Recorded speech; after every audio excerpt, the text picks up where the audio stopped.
What's going on, everybody? It's EricRayweather back here, and in today's video I'm going to be showing you one of the best ways to play defense in Madden 19. One of the best coverage style of defenses that gives you really quick block sheds to sack the quarterback really quickly. Now there's pretty much two types of way that people play defense this year. Either you're kind of an all-out blitzer, like send 6 guys, get to the QB super quick, you leave a lot of holes open but you try to bait them into making the wrong throws. And a lot of people are kind of going away from that now because there's one of two things that people do on offense. They either max protect, which is blocking 7, and they send out 3 guys, so it's really hard to blitz versus that. Or they just send all the routes out and they just try to quickly, throw to areas where it's hard for you to get to. So it really just depends. Some people are good with that style of blitz defense because their user is good, but a lot of people are starting to move more so to the coverage block shed style, because whether you max protect or whether you send everybody out, it's equally as good versus all of that. So what I want to show you today is one of the better block shedding defenses that not a lot of people really use or talk about, and that's out of the dollar. Now, mainly what you're going to look to do is use, stock coverages like cover 3 press, cover 2 drop, cover 4 drop contain, things like that. We're going to come out in the cover 3. Personally, I like using the cover 3 the best. I feel like block sheds are a little bit better with cover 3 defenses. Don't know why, it just feels that way. Now, all I really do in order to get the block shed, all you really have to do, in my opinion, is I like to just crash the defensive line up just for good measure, which is LB or L1 up on the right stick, and then I like to blitz the linebacker that's on the left. Basically, and sometimes I might move them like over the middle like this, but basically just having that extra rusher just ensures that the block shed gets in quicker. And also, if they were to try to run the ball, it kind of helps muddy up the holes a little bit. This isn't a really great run defense unless you know how to manually shoot the gaps out of dollar. This is more so for pass heavy players or people that are in passing situations. You want to pull this out, so just crash the line up and blitz this guy down. We're going to always use the other linebacker. Now, optional things you can do is base align, which is wire triangle right on the left stick. If you just like centering everything up, you can manually walk the safeties down, which is, again, this is kind of better for zone and just for quick passes. You don't have to do that. It does take a little bit more time if you're not quick, but it's something that I would do if I ran this. And then another optional thing would be to shade your defense down if you want to protect the quick passes to the flats, which is wire triangle down on the right stick. Those are just adjustment type things that you can do. So basically, you're going to use this linebacker on the left, and you're just going to try to take away anything over the middle, anything quick, and you're going to notice that these defensive ends are going to get one-on-ones, and they're going to either pretty much bull rush right into the QB, or they are going to just kind of like run around the outside, get like an instant win, or sometimes they'll spin back inside. But you're never going to have a whole lot of time to throw the ball, with the fact that you don't have that many people rushing. Now, like right there was an example of they had a lot of time right there, but that's not going to happen the majority of the time.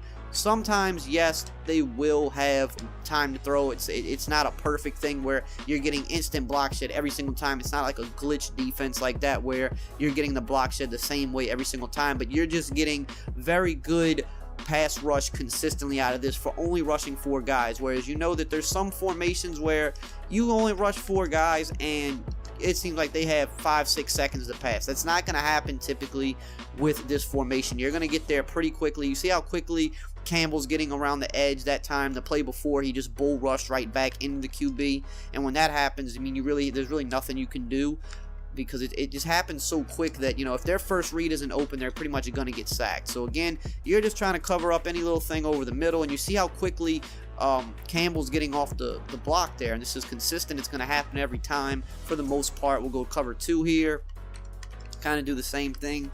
Said bring the safeties down a little bit. In a cover 2, I wouldn't bring them down as much just because they have a lot more deep responsibility on the play, but same thing. We're just going to use the stuff over the middle, and you can see how quickly these defensive ends are going to block shed. They're going to get there really quickly, and if their opponent, or if your opponent's not looking, or his first read is not open, it's going to be hard for him to get the pass off. So here we'll look at the cover 4 drop. Now with the cover 4 drop, it's even more essential that you crash the defensive line out because they're originally going to be on contains. and that's not going to be something you want them on, or else you're not going to get the pass rush. Now, cover 4 is a little bit better to go to if you are worried that they might try to run out of shotgun. Again, you're still going to have to shoot the gaps very, good to stop it or muddy it up, but having the safeties in run fits and bringing them down will help a little bit in run support. But even if you want to go, pass defense with this, you're going to have a little bit more responsibility over the middle because there's only one yellow zone, which is you. But still, just to mix up different coverages and give them something different to look at. You can see, again, just how quickly the majority of the time that they're getting around the edge here. And we're going against the Patriots, which have one of the better O-lines in the game. And you can see Campbell has pretty much, at least every other play, has got around the edge to this extent where he's just getting that instant win because he's getting that one-on-one. And you see right here on this side, sometimes what happens here is like this defensive end, he kind of went to the inside and got double teamed. He didn't get the one-on-one, but you're always going to get a one-on-one from at least one of these guys, and when that happens, that's how you win in this game. The pass rush moves, the power move, the finesse move, they don't mean anything if they're in a situation where they're not getting one-on-ones. And that's just kind of how Madden is. If they're not getting one-on-ones, those ratings don't mean much. So you're better off actually having a worse pass rusher, but using him in a formation where he's guaranteed to get that one-on-one. Because when they get one-on-ones, that's how you get quick block shed. That's how you get to the QB. I mean, look how quick, and that Campbell forced the fumble there, but look how quick, no matter what coverage we run, he's coming off that edge pretty much almost every time. And this isn't just a practice mode thing, because sometimes in practice mode, block shed is just ridiculous no matter what. But this formation, it translates in game, and you're going to get these quick block sheds. Now, depending on the formation, the offensive formation, you see when we're here using bunch, which is what a lot of people use, we're getting a lot of quick heat from this defensive end. But certain other formations in the game, the heat's going to come more so from this D end, because they rush differently depending on the formation, or the blocking sets up differently. So in certain formations, you're going to have more heat from the left, and other ones you're going to have more heat from the right. It just kind of depends. But what you can always guarantee is you're going to get good heat out of this by only rushing 4 people, and you can still get heat without rushing this 4th guy, but I just find that the heat is quicker and more consistent with that extra rusher. That's just how I see it. And again, you just look at Calais Campbell. I mean, this isn't a fluke. You could see every single time just how quickly he's getting to the QB here. It's just kind of ridiculous. He's going to always be able to block shed. Now, we're going to go to a different formation because I want to kind of show you what I mean. With other formations, you're going to get more so the left guy coming in. It just, like I said, it's just one of those Madden things. I don't know why it's the case, but it is. So, for example, here, we'll go to a doubles formation here. Same thing. Crash line up, blitz this guy down. You can base a line if you want. You can walk the safeties down a little bit if you want. You could shade down if you're worried about the quick passes to the flat. But that's about it. And you're going to see that, like I said, you cover the middle of the field. You cover them right there. Both defensive ends were coming free. But all you want to do is just make sure that you are doing your job on the play. You are making sure that anything that's coming over your area, you have to jump that. So right here, I see Gronk, and I say, oh, I got to get on this. And you see how both defensive ends are kind of putting the pressure on now, whereas before it was just the right end. Just depends on the formation. So you can see here 91 on the outside getting that rush. You can see here even the defensive tackle came free. Everybody was coming free here at the same time. Flat's covered here. Flat route is covered. Well, he's going deep here, so we got him here. Now the deep third is going to take him, and you can see me here. I immediately go to Gronk in case, okay, maybe they try to throw a quick pass to Gronk, and then I jump down over the middle to say, okay, I'm covering this now. So the only thing you could do here is maybe at this point, if I didn't bait you, if you were correct, you could try to pass lead Gronk right here.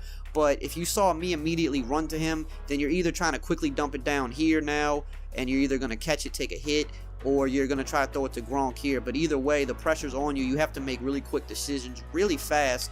And even in this situation here, if I were to flip the defense, then Gronk would probably be defended a little bit better here against this play. But it's just about you making sure that you're taking care of what has to be taken care of, and you can see the block shit is quick every time. That's all you can ask for in this game, right? Because you have 7 guys in coverage, and you're getting heat to the QB in about 2 seconds most plays. And for the average Madden player, that's not enough time for them to make reads and make multiple reads and say, okay, I'm going to this guy, I'm going to that guy. Right here, okay, they had a lot of time to throw right there. That was one in the last 10 times that we ran it that he had a lot of time to throw the ball.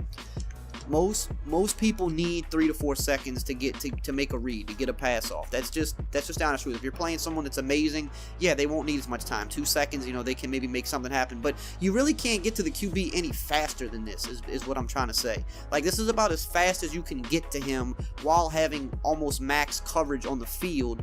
And you'll take those odds all day long, because what they have to do is they have to try to dink and dunk you, like take 2 to 3 yards, and there's so much that can happen when you make a person have to dink and dunk you down the field. It's more chances for an inaccurate pass, more chances for them to make a mistake and throw you a pick, more chances for you to strip the ball when they catch it, because they have to take little by little down the field, or you force them to go to something else like a run style offense. But if they're trying to pass the ball and you could have 7 guys in coverage and give them an average of 2 to 2.5 seconds to pass, you're going to get sacks, and really what you need is 1 sack every set of downs. If you can get a sack every set of downs, you're making it, you know, 30-40% chance harder for them to convert and get that first down, because if they have they're second in 7 maybe, and you get that sack and now they're in 3rd and 15, well, they got 2 plays to pick up 15 yards now. It's going to be very hard for them. They're going to have to be perfect on those 2 plays to pick up the first down. So that's basically what you're doing with this style of defense, is you're forcing them to have to be perfect. You're forcing them to have to take little gains, and you're giving more of an opportunity for them to make mistakes and for you to rack up sacks, which could lead to fumbles or, you know, panic throws that turn into interceptions. And that's why I like this style of defense. So try the dollar defense if that's something you haven't thought about yet. You can get it in most 4-3 playbooks. I would recommend the Jags playbook. That's going to be it for today. I hope you guys enjoyed this video and found it helpful. If you did, as always, just drop a like, comment, subscribe, and I will see you guys next time.